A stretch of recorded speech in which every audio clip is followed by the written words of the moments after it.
हैदराबाद जहाँ से ओवैसी है वो कब और कैसे बना। भारत का एक महत्वपूर्ण हिस्सा है हैदराबाद, और वो हैदराबाद आज़ादी के समय अलग होना चाहता था। किस प्रकार पोलो ऑपरेशंस के द्वारा हैदराबाद को भारत में विलय कराया गया।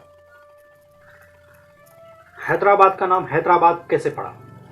करीब 1591 ईस्वी में कुतुब शाही वंश राजवंश था वहाँ पे। उसके मोहम्मद कुली कुतुब शाह ने एक हिंदू लड़की भागमती से प्रेम किया और उससे शादी की। तो पहले उसका नाम भाग्यनगर था, ऐसा लोक कथाओं में लोक वर्णन में है। बाद में उस भागमती ने जब इस्लाम स्वीकार कर लिया तो उसका नाम कहा जाता है कि हैदर महल रखा गया। तो उस हैदर महल के नाम से ही हैदराबाद नाम पड़ा। तो ये घटना लगभग 1591 ईस्वी के करीब घटी थी। लेकिन आगे चलकर जब औरंगजेब बादशाह बना, गोलकुंडा आदि क्षेत्रों को जीत लिया, उस समय हैदराबाद औरंगजेब ने दक्षिण भारत और गोलकुंडा पर चढ़ाई करके उसको जीत लिया। तो उसी क्षेत्र में उस समय हैदराबाद भी आता था। तो करीब 1687 ईस्वी से लेकर 1724 ईस्वी तक औरंगजेब के मुगल सल्तनत का वहाँ पे शासन रहा। औरंगजेब की मृत्यु 1707 ईस्वी में हो जाती है। हैदराबाद में औसफ जाही वंश का शासन शुरू हो जाता है और वह लगभग आज़ादी तक रहता है, 1948 तक, 47-48 तक। 1947 का समय था और देश आज़ादी की लड़ाई लड़ रहा था, आज़ाद हो गया था और करीब 562 रियासतें जो थी वो भारत में विलय कर रही थी। लेकिन कुछ रियासतें थी जो कि भारत में विलय करना पसंद नहीं कर रही थी। कश्मीर, हैदराबाद और कुछ ऐसे राज्य थे जो कि भारत में विलय करना पसंद नहीं कर रहे थे। उनमें से हैदराबाद प्रमुख थे। हैदराबाद उस समय बहुत ही विशिष्ट स्थान रखता था, बहुत ही धनी और अमीर वहाँ का राज्य था, क्योंकि हैदराबाद का हमेशा से अंग्रेजों से टच रहा था। अंग्रेजों की वे सहायता करते रहे थे। 1857 का जो विद्रोह हुआ था उसमें भी हैदराबाद ने अंग्रेजों की सहायता की थी, इसलिए अंग्रेज लोग हैदराबाद का अच्छा ख्याल रखते थे। इसी के कारण से हैदराबाद बहुत ही धनी और अमीर राज्य था। उस समय वहाँ का निज़ाम था मीर उस्मान अली खान। हैदराबाद को एक स्वतंत्र राज्य के रूप में देखना चाहता था, एक मुस्लिम राज्य के रूप में देखना चाहता था, और वो भारत में विलय नहीं करना चाहता था, ना ही पाकिस्तान में। हैदराबाद में अधिकांश जनता हिंदू जनता थी और वहाँ पे शासन मुस्लिम शासन हुआ करता था, मुस्लिम सेना का शासन हुआ करता था, निजाम की सेना का। वहाँ पर एक मुस्लिम संगठन खड़ा हुआ जिसका नाम रजाकार था।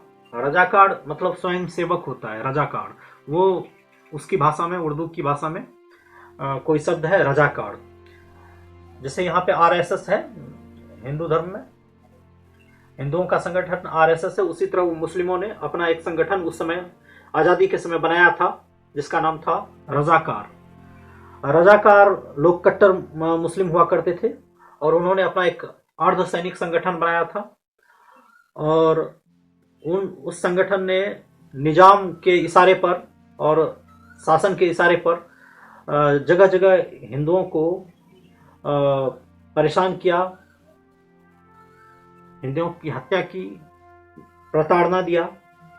रजाकारों ने एक संगठन बनाया था MIM, मजलिस ए इत्तेहादुल मुसलमीन। इस संगठन को कासिम रिजवी नेतृत्व कर रहा था। वह वहाँ की जनता को पीड़ित कर रहा था। हिंदुओं को मारा काटा जा रहा था वहाँ पर आज़ादी के समय में। ऐसे कई जगह थे जहाँ से बहुत ही भयानक खबरें आ रही थी। एक महत्वपूर्ण था भैरनपल्ली। भैरनपल्ली जो गांव था वो वारंगल जिले में पड़ता था क्योंकि हैदराबाद में था उस समय। होता यूं है कि भैरनपल्ली की जनता वो चाहती थी कि भारत में विलय हो, इसलिए रजाकारों की सेना ने आकर उस गांव को घेर दिया। भैरनपल्ली के लोगों ने उस अपने गांव के चारों ओर गड्ढे और तालाब बना दिए और उससे युद्ध करने की कोशिश की, लेकिन क्योंकि रजाकारों ने रात में हमला किया था इसलिए वो थक गए थे, क्योंकि गांव के लोग दिन में काम करते थे, रात में आराम करते थे। तो अचानक हमला होने के कारण वो उनकी संख्या भी अधिक थी, 500 से अधिक हथियारबंद लोग थे और उस पर निजाम का हाथ था, निजाम की सेना थी, जिसके कारण वो गांव वाले नहीं टिक पाए। गांव वालों को पकड़ लिया गया, एक लाइन से पुरुषों को खड़े करके गोली मार दिया गया और महिलाओं को निर्वस्त्र करके घुमाया गया, कत्लेआम मचा दिया गया, भय का माहौल बना दिया गया कि जो भी रजाकारों के खिलाफत करेगा उसे दंड दिया जाएगा। कई जगह गांवों में शरिया कानून लागू कर दिया गया, लागू करने का प्रयास किया गया। इस तरह की अनेक घटनाएं घटी।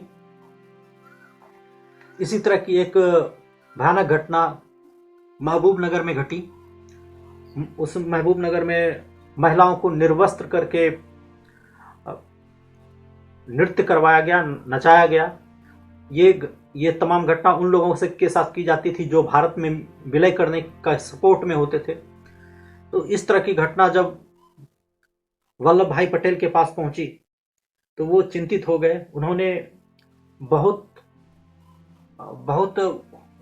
बहुत निजाम से बातचीत करने की कोशिश की कि आप विलय कर दें, लेकिन निजाम नहीं मान रहा था और क्रूरता बढ़ रही थी। गांव के गांव जला दिए जाते थे, जो भी विरोध करता था उसे मार दिया जाता था और जहां तहां निर्दोषों का भी कत्ल किया जाता था। तो अंत में वल्लभ भाई पटेल के समझ में आया कि ये इस तरह से नहीं मानने वाले हैं। 13 सितंबर 1948 को भारत की सेना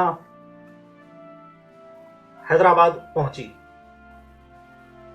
लगभग 30,000 की फौज के साथ ये लोग पहुंचे और हैदराबाद को घेर दिया। चारों तरफ से सेना घेर कर हैदराबाद के अंदर घुसने लगी और तब भारतीय सेना ने बदला लिया अच्छे से और जितने भी रजाकार की सेना थी उसे मार दिया गया। जो समर्पण किया उसे कैद कर लिया गया और जिसने लड़ाई करने की कोशिश की उसे मार दिया गया। भारतीय सेना टूट पड़ी, सब पड़।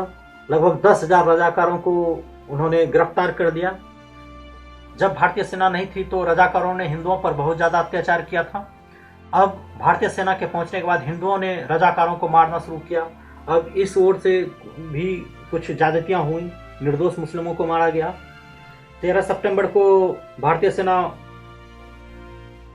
वहां पर पहुंची थी। भारतीय सेना ने 5 दिन के अंदर हैदराबाद को पूरी तरह से अपने कंट्रोल में ले लिया। निजाम समर्पण कर चुका था। रजाकारों की सेना हथियार डाल चुकी थी, गिरफ्तार कर ली गई थी और सबको पकड़ लिया गया। जितने भी रजाकार थे कुछ डर के मारे भाग गए, कुछ नेपाल तक भाग गए। रजाकारों का पीछा किया गया, पीछा कर करके मारा गया। भारतीय सेना ने पीछा कर करके उनको मारा जिन्होंने आम निर्दोष जनता पर अत्याचार किया था। अलग अलग दिशाओं में सभी रजाकार भागने लग गए और जो बचे उसे मार दिया गया या गिरफ्तार कर लिया गया। इन 5 दिन के अंदर भारत सरकार ने हैदराबाद को भारत में विलय के लिए मजबूर कर दिया। निजाम मीर उस्मान अली खान ने समर्पण कर दिया और भारत में विलय के लिए सहमति बना दी। इस घटना को इतिहास में ऑपरेशन पोलो के नाम से जाना जाता है। रजाकारों का जो निजाम ने तो समर्पण कर ही दिया था और जो कट्टर रजाकार कासिम रिजवी था उसे भी गिरफ्तार कर लिया गया और 10 साल की जेल दे दी गई। उसने जमानत की बहुत कोशिश की, लेकिन उसे एक ही शर्त पर 10 साल बाद छोड़ा गया कि वो भारत में नहीं रहेगा। जब वो बाहर निकला तो उसकी जो पार्टी थी MIM पार्टी, उसको एक वकील के हवाले सुपुर्द कर दिया। 1958 में वो सैयद अब्दुल वाहिद ओवैसी को वो संस्था MIM की संस्था को उसने सौंप दिया 1958 में। तो ओवैसी ने उस संस्था को कट्टरता से मोड़कर संविधान के दायरे में लाया और कासिम रिजवी पाकिस्तान चला गया और वहाँ पर भी उसे कोई खास सम्मान नहीं मिला। 10 साल बाद स्थिति कुछ और थी और वो गुमनामी में ही 1970 में पाकिस्तान में मर गया कासिम रिजवी। इस संस्थान को का नाम MIM से AIMIM कर दिया गया। पहले सिर्फ MIM था, उसमें बाद AIMIM कर दिया गया, जिसका फुल फॉर्म होता है ऑल इंडिया मजलिसे इत्तेहादुल मुस्लिमीन। अब यह संस्था संविधान के दायरे में रहकर मुस्लिमों के हित के बारे में आवाज उठाती थी, मुस्लिमों का पक्ष लेती थी। अब्दुल वाहिद ओवैसी का बेटा हुआ सलाहुद्दीन ओवैसी, और सलाहुद्दीन ओवैसी ने AIMIM पार्टी के लिए काम किया। फिर उसके बेटे, जिसको आज हम सभी लोग देश में जानते हैं, असदुद्दीन ओवैसी, और उनके भाई, छोटे भाई अकबरुद्दीन ओवैसी, ये दोनों अभी AIMIM पार्टी का काम धाम देख रहे हैं और पूरे भारत में इस संस्था को से चुनाव लड़ रहे हैं संवैधानिक प्रक्रिया के रूप में। लेकिन कई बार उनकी आलोचना की जाती है। इसी कारण रजाकारों के कामों को देखते हुए रजाकारों की जो घटनाएं देश भर में घटी थी उससे उनकी तुलना की जाती है। हालांकि वे लोग अब हथियारबंद नहीं हैं, वो लोग एक संवैधानिक रूप से काम कर रहे हैं देश में। इस तरह से हैदराबाद 1551 से 91 से लेकर अब तक चल रहा है। फिर 2014 में हैदराबाद तेलंगाना में बट भी गया। पहले आंध्र प्रदेश था, अब आंध्र प्रदेश के टूटने से तेलंगाना बना। तेलंगाना की राजधानी हैदराबाद है। धन्यवाद।